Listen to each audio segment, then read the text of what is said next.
کیا نیا پاکستان کیا؟ پہلے تو میں آپ کو کہوں یہ ہم نیا پاکستان کی بات کرتے ہیں، وہ جب بھی کوئی مشکل وقت ہوتا ہے وہ کیمرہ مین جا کے ایک مائک پکڑ کے لوگوں کے پاس چلا جی کیا جی نیا کدھر ہے نیا پاکستان؟ تو لوگ برا بھلا کہتے ہیں کہ جی مہنگائی ہو گئی، اور واقعی مہنگائی ہوئی ہے، برے حالات ہیں، وہ کہتے ہیں جی بے روزگار ہیں، کدھر ہے نیا پاکستان؟ یہ اسی طرح ہی کراچی کے اندر مثلا فلڈ آئے ہوئے ہیں، تو آپ وہ بیچارے لوگوں کے اتنا پانی آیا ہوا، آپ جائیں جی بتائیں جی آپ کے کیا حالات ہیں، تو وہ کوئی تعریفیں کرے گا؟ تو جب ملک کے مشکل حالات ہیں تو لوگوں کے لیے مشکلات ہیں۔ ایک ملک کو آپ مقروض کر کے چلے جائیں، اس کو قرضے دینے ہوں، اس کے پاس مشکل سے پیسہ ہو اپنا ملک چلانے کے لیے، قرضے لے ملک چلانے کے لیے، تو جب وہ بیلٹ ٹائٹنگ کرتا ہے، خرچے کم کرتا ہے، تو اس میں تو لوگوں کو مشکل وقت گزرنا پڑے گا۔ یہ تو دنیا کی تاریخ ہے۔ تو اس کا یہ نہیں مطلب کہ اپنی خواب چھوٹی رکھو۔ دیکھیں دنیا میں جس نے بھی کوئی بڑا کام کیا ہے اس نے اپنی صلاحیتوں کی وجہ سے نہیں کیا، وہ اس لیے نہیں کہ وہ بڑا پڑھا لکھا انسان تھا، وہ اس لیے نہیں کہ وہ بڑے امیر گھر میں پیدا ہوا تھا، وہ اس لیے کہ اس نے بڑا خواب دیکھا تھا۔ جب ایڈمنڈ ہلری ماؤنٹ ایوریسٹ کے اوپر چڑھ گیا، پہلا آدمی تھا، تو جتنوں نے بھی پہلے کوشش کی تھی وہ فیل ہو گئے تھے، یا وہ مر گئے تھے اور یا وہ ناکام ہو گئے تھے۔ تو اس کی خواب تھی جو اس نے کہا نہیں میں کامیاب ہوں گا، تو ساری زندگی اب تو بہت لوگ چڑھ چکے ہیں اس پہاڑ کے اوپر، لیکن ایڈمنڈ ہلری کو سارے یاد رکھیں گے کہ وہ پہلا آدمی تھا جس نے اتنا بڑا کام کیا۔ تو یہ جو خواب ہوتی ہے وہ ایک انسان کو لے کے جاتی ہے۔ ایک انگریزی کی سینگ ہے کہ جج not what a person is, do not جج a person by what he از، جج ہم by what he aspires to be. اس کی خواب کیا ہے؟ اگر میری خواب صرف یہ ہے کہ میں کلب کرکٹر ہی بننا ہے تو میں انٹرنیشنل کرکٹر تو نہیں بنوں گا۔ تو جو بھی اوپر جاتا ہے یہ یاد رکھیں زندگی میں بڑے کام کرتا ہے اس کی سوچ بڑی ہوتی ہے۔ کسی نے سوچا ہی تھا نا کہ انسان کو چاند پہ جانا ہوگا، سب لوگ دنیا ہنستے تھے۔ میری زندگی میں نے بڑوں کو سوچا کہ کیا مذاق ہے چاند پہ جانا ہے، کوئی کہتا تھا دنیا ہی ختم ہو جائے گی۔ ہم ایک جنہ باپ کے ساتھ گیا جمعے کے خطبے پہ، وہ مولوی صاحب کہہ رہے ہیں کہ دنیا ہی ختم ہو جائے گی، کوئی چاند پہ چلا گیا۔ تو ہوتے سارے ایسے دیوانے ہی بڑے کام کرتے ہیں۔ جو ہیومن مائنڈ ہے، جو اللہ نے ہمیں صلاحیت دی ہے، اشرف المخلوقات، فرشتوں کو بھی کہا تھا انسان کے سامنے جھکو، اللہ نے کہا تمہیں نہیں اندازہ کہ میں نے اس کو وہ پاور دی ہے، نالج دی ہے جو تمہیں بھی نہیں دی، لیکن وہ ہم پہچانتے نہیں کیونکہ ہماری ایمز ہی بڑے چھوٹے ہوتے ہیں، ہماری سوچ ہی بڑی چھوٹی سی ہوتی ہے۔ سوچ یہ ہوتی جی پاور میں آئے، اپنی شوگر ملز لگا لی، فیکٹریاں لگائیں، پیسہ بنائے، لنڈن میں بڑے بڑے گھر لے لیے، ہماری سوچ اتنی رہ جاتی ہے اور وہ پھر ہم اتنے ہی انسان رہ جاتے ہیں۔ بڑے سوچ والے مہاتر محمد، نیا شہر اس نے بنایا ہے آج ملیشیا میں، دیکھنے والا شہر ہے، جو ان کا کیپٹل ہے، یہ مہاتر محمد نے بنایا۔ تو جب وہ شروع کر رہا تھا لوگوں نے کہا جی فیل ہو جائے گا، اتنا خرچہ کدھر سے آئے گا؟ آج اب اس کو جا کے دیکھیں۔ اور اسی طرح دنیا میں جب بھی کوئی بڑا کام ہوا ہے پہلے وہ بڑی خواب ہوتی ہے۔ تو یہ جب مجھے پتہ چلا راوی پروجیکٹ کا، تو انہوں نے کہا جی بڑی پہلے سے سوچ تھی، مجھے پتہ تھا یہ کیوں نہیں کامیاب ہوا، کیونکہ جو لوگ یہ سوچ رہے تھے ان کی نمبر 1 پرائیورٹی اپنا ملک نہیں تھا، ان کی نمبر 1 پرائیورٹی تھی کہ وہ کتنی دولت بناتے ہیں پاور میں آ کے۔ وہ کبھی بھی نہیں بنا سکتے بڑی چیزیں، وہ کبھی بڑا کام نہیں کر سکتے۔ بڑا کام جب بھی آپ بڑی خواب کے پیچھے جاتے ہیں، سب سے پہلے میں بار بار آپ کو ایک فریز بتاتا ہوں، کشتیاں جلا کے جاتے ہیں۔ مطلب کہ جب آپ اس کے پیچھے جاتے ہیں تو پھر کوئی واپسی کا راستہ نہیں ہوتا، پھر ہی انسان کا پوٹینشیل نکلتا ہے۔ جب انسان فیصلہ کر لیتا ہے کہ میں نے اب یہ کرنا ہے اور کوئی پیچھے کا راستہ نہیں، پھر انسان کے اندر سے جو اللہ نے صلاحیتیں دی ہیں، جو طاقت دی ہے، وہ تب طاقت نکلتی ہے۔ جب آپ پیچھے آدھا رہو، اچھا جی اگر یہ نہیں ہوگا تو میں کچھ اور کر لوں گا، کبھی کچھ نہیں، بڑا کام نہیں ہو سکتا ایسے۔ یہ بڑا مشکل کام ہے. یہ جو ایک پورا نیا شہر بنانا یہ آسان کام نہیں ہے. اس میں بڑی مشکلیں آئیں گی, راستے میں رکاوٹیں آئیں گی. میں ابھی بھی سوچ رہا تھا کہ کدھر سے رکاوٹیں آئیں گی.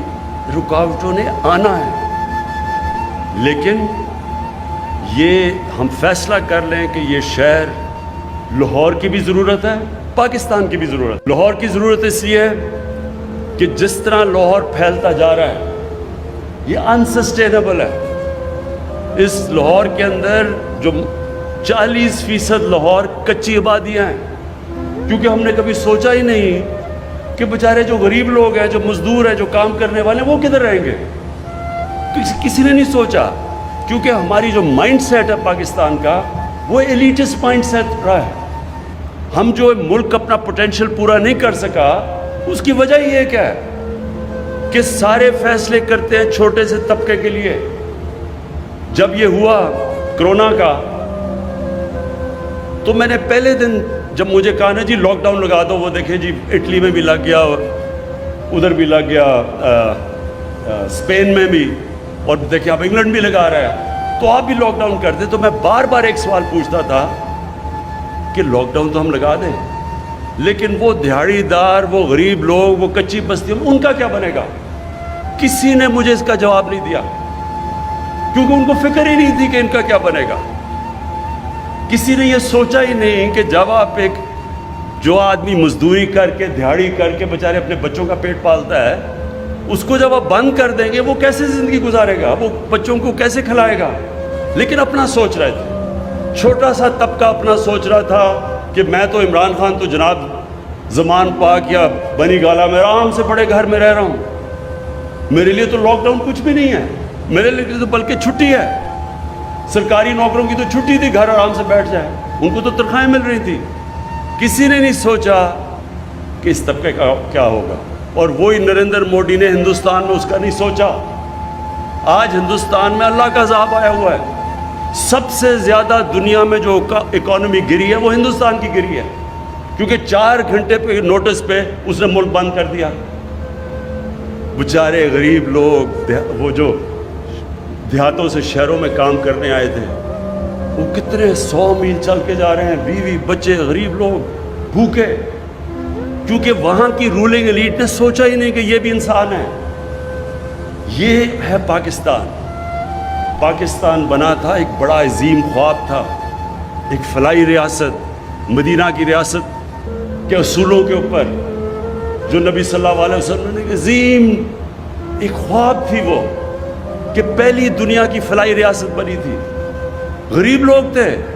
جب مہاجر گئے ادھر مدینہ, تو کسی کے پاس بڑے تھوڑے پیسوں میں بڑی مشکل گزارا کیا, لیکن تب بھی انہوں نے فیصلہ کیا کہ جو بھی اسٹیٹ کی ذمہ داری ہوگی, اس کے غریب کمزور طبقہ, ان کے بیواؤں, ان کے یتیم, ان کے غریب, اسٹیٹ نے ذمہ داری لی. اور میرا یہ تھیسس یہ ہے کہ اس لیے وہ ایک عظیم قوم بنے. اس لیے نہیں کہ پہلے پیسہ آیا اور پھر انہوں نے غریبوں کا کیا, انہوں نے پہلے فلاحی ریاست بنائی, پھر اللہ کی برکت آئی اور انہوں نے دنیا کی ایک وہ انقلاب لے کے آیا جو دنیا کی تاریخ میں کبھی نہیں آیا. اور چائنا نے, ماڈرن ڈے چائنا نے ہمیں ثابت کر کے دکھایا ہے کہ جب انہوں نے 70 کروڑ لوگوں کو غربت سے اوپر کیا, چائنا بھی دنیا کی سب سے تیزی سے بڑھتی ہوئی عظیم پاور ہے. ساری دنیا اسے خوف زدہ ہے کہ آگے یہ جس ریٹ پہ چائنا جا رہی, یہ کیسے دنیا اس کا سے کمپیٹ کرے گی. یہ ہے ہماری پاکستان کی خواب. ہم جب نیا پاکستان کی بات کرتے ہیں, پہلی دفعہ پاکستان میں غریب لوگوں کو ہیلتھ کارڈ دیا, ہیلتھ انشورنس دیا.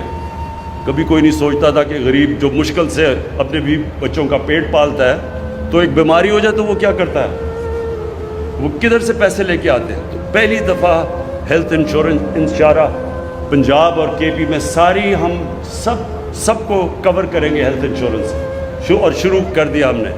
دوسری چیز, ہمیشہ میں یہ جب سے جی ٹی روڈ سے ہم وہ پرانے راوی کے پل سے جاتے تھے داتا صاحب کے پاس, وہ سڑکوں کے اوپر بیچارے فٹ پاتھ کے اوپر لوگ پڑے ہوئے ہیں, سارا وہ اس کا جو ڈیزل کی وہ جو ساری وہ ان کے اوپر آ رہی ہیں ٹرکوں کی، کیونکہ رات میں سارے ٹرکس آتے تھے، ساری مٹی وہ ان کے اوپر آ رہی ہے۔ کبھی کسی نے یہ نہیں سوچا کہ ان کے لیے ہم کچھ کر دیں۔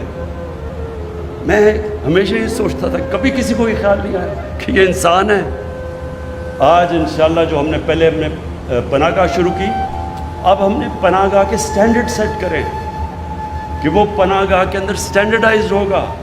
یہ نہیں ہوگا کہ ایسے بیچارے غریب آ گئے تو ان کو کوئی کھانا، ان کا کھانا سٹینڈرڈائز ہوگا، ان کے لیے باقاعدہ صاف کپڑے، ان کے بیڈ شیٹ صاف ہوں گی، ان کے غسل خانے صاف ہوں گے، ان کو گرم پانی ملے گا، ان کو انسان بنا کے ہم انشاءاللہ رکھیں گے، ان کو بھی کہیں گے کہ یہ آپ کا پاکستان ہے۔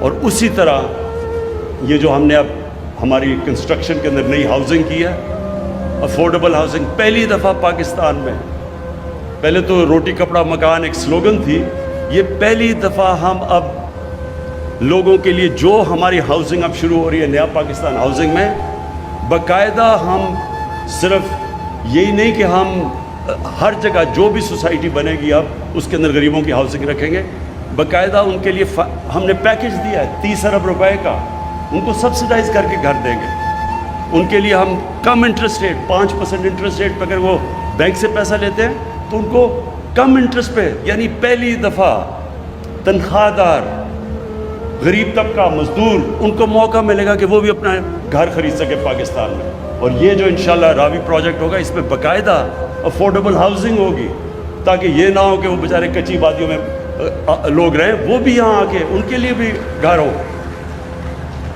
اور پھر جو ہمارا احساس پروگرام ہے انشاءاللہ پاکستان کی تاریخ کا سب سے بڑا پاورٹی ایلیویشن، غریبوں کو اوپر سے غربت سے نکالنے کا پروگرام ہے، 200 ارب روپیہ ہم نے اس کے لیے رکھا۔ کبھی پاکستان میں اتنا زیادہ پیسہ ہی نہیں رکھا، جس میں کئی چیزیں ہیں، قرضے دیں گے سستے سود کے بغیر، لوگ ہنر سکھائیں گے، اسکالرشپس دیں گے، اور اس کے اندر یہ بھی ہے اور دے رہے ہیں، اور اس کے اندر یہ بھی ہے کہ دیہات کے اندر خواتین کے لیے، ان کے لیے بھینسیں گائے، تاکہ وہ اپنے گزارا کر سکے، اپنی زندگی بہتر کر سکے، پروٹین لیول اوپر کر سکے۔ پھر پہلی دفعہ سٹنٹنگ کے اوپر کام ہو رہا ہے، باقاعدہ ہم نے پروگرام لانچ کیا ہے۔ یہ جو بچے جو خوراک نہ ہونے کی وجہ سے قد بھی نہیں پورے ہوتے، ان کا ذہن بھی نہیں بنتا، وہ بھی پہلی دفعہ ہم نے لانچ کیا ہے۔ پہلی دفعہ پاکستان میں سٹنٹنگ کے خلاف ایک پورا پروگرام ہم لے کے آ رہے ہیں، اور اس کے اوپر بھی یہ احساس پروگرام سے کر رہے ہیں۔ میں آپ کے لیے آخر میں یہ جو بات کرنا چاہتا ہوں لاہور سٹی کا، یہ جس طرح عثمان نے بتایا کہ اس کے جو لاہور کا پانی کا مسئلہ یہ بہت شدید اور تیزی سے بڑھ رہا ہے، کیونکہ اس کی واٹر ٹیبل نیچے جا رہی ہے۔ تو یہ جو بنے گی لیک اور یہ واٹر فرنٹ بنے گا، اس کا مقصد ہی یہ ہوگا کہ لاہور کا جو واٹر ٹیبل ہے وہ ریچارج ہوگی، پانی اوپر آئے گا۔ پھر جو سیوریج سسٹم ہے، جو لاہور میں سارا سیوریج جاتا ہے راوی میں، اور راوی سے سارا سیوریج نیچے تک جاتا ہے، اور اس سے اتنی بیماریاں ہیں۔ سپریم کورٹ نے سندھ گورنمنٹ سے پوچھا کہ وہاں کا جو پانی ہے وہ زیادہ تر اس میں آرسینک ہے، یعنی وہ لوگ وہ پانی پی رہے ہیں جس سے مزید بیماریاں بڑھتی جا رہی ہیں، ہیپاٹائٹس بڑھتا جا رہا ہے۔ تو پہلی دفعہ واٹر ٹریٹمنٹ پلانٹس لگیں گے، راوی میں جو پانی جائے گا وہ صاف کر کے بھیجیں گے۔ میں جب شروع میں سنگاپور گیا تو سنگاپور میں جو مین دریا جاتا ہے اس کے بیچ میں سے وہ بالکل کالا تھا، سیوریج تھی وہاں۔ وہی دریا 10-15 سال کے بعد ہم نے دیکھا وہ مچھلیاں تھیں، صاف پانی تھا، انہوں نے صاف کر دیا اپنا۔ تو اس لیے یہ جو آج آپ راوی دیکھ رہے ہیں، اس کے اندر پانی بھی اور آئے گا، اس کے اندر جو سارا لاہور کا پانی ٹریٹ کر کے پھر راوی میں آئے گا، تو راوی کا بھی ریجووینیشن ہے، ایک راوی بھی ایک پھر سے ایک دریا بنے گا، اور کم از کم نیچے جو پانی جائے گا لوگوں کے اندر بیماریاں نہیں پھیلائے گا۔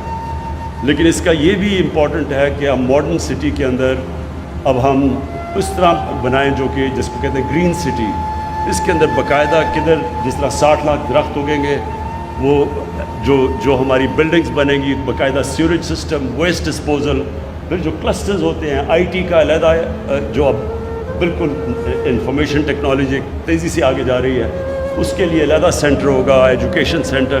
یہ پوری پلانڈ سٹی اب بننے جا رہی ہے، اور یہ جب آپ ایک ماڈل سٹی بناتے ہیں تو اس کو دیکھ کے پھر باقی بھی شہر اپنے اسٹینڈرڈس ٹھیک کرنے شروع کرتے ہیں. تو جو لاہور میں ان پلانڈ سیٹلمنٹ ہے انشاءاللہ وہ اگلے فیز میں اس طرف بھی جائیں گے. میں پھر سے عثمان آپ کو اور راشد عزیز جس سپیڈ پہ جا رہے ہیں آپ, یہ پروجیکٹ میں سپیڈ بہت امپورٹنٹ ہے. اس وقت بڑا انٹرنیشنل انٹرسٹ ہے اس کے اندر, نیشنل انٹرسٹ ہے. میں یہ سے آپ سے ریکویسٹ کروں گا کہ جلدی سے اپنی ٹیم پوری کریں. آپ کا پورا آفس فنکشنل ہونا چاہیے. ٹائم کم ہے ہمارے پاس, باہر انٹرسٹ زیادہ ہے اور کوئی ڈیلیز نہیں آنی چاہیے اس کے اندر. اور یہ یاد رکھیں کہ جو بھی پرابلمس آئیں گے اس میں, جب بھی آپ اتنا بڑا پروجیکٹ کرتے ہیں اس میں پرابلمس آئیں گے, لیکن جو بھی پرابلمس ہوں گے ہمارا آپ کا سی ایم آفس بھی پوری طرح آپ کے پیچھے کھڑا ہوگا, اور پھر پرائم منسٹر جو ہمارا پورا ادھر سے پوری آپ کو, جنرل حیدر بیٹھے ہوئے ہیں جو کہ پوری آپ کو فیڈرل گورنمنٹ پوری سپورٹ کرے گی کہ کسی قسم کے آپ کے پرابلمس آئیں. یہ جو ایریا بنے گا یہ سارا یہ پبلک پرائیویٹ پارٹنرشپ ہے. اس میں سارا جو پیسہ آئے گا وہ پرائیویٹ سیکٹر سے آئے گا. صرف گورنمنٹ کا کام ہوگا کہ ان کے لیے فیسیلیٹیٹ کریں, ان کے لیے بیسک انفراسٹرکچر بنا دیں, سڑکیں بنا دیں جو آج آغاز کر دیا ہم نے. اور اس کے بعد یہ پرائیویٹ سیکٹر کی انویسٹمنٹ سے انشاءاللہ یہ سارا پروجیکٹ کھڑا ہوگا. اور اس میں جو سب سے آپ دیکھتے رہیں گے سب سے بڑی کنٹریبیوشن جو اس میں انویسٹ کریں گے آ کے, وہ پاکستان کا جو سب سے بڑا اثاثہ ہے اوورسیز پاکستانی, بیرون ملک پاکستانیوں کا سب سے زیادہ انٹرسٹ ہوگا اور سب سے زیادہ انشاءاللہ انویسٹمنٹ آئے گی. بہت شکریہ.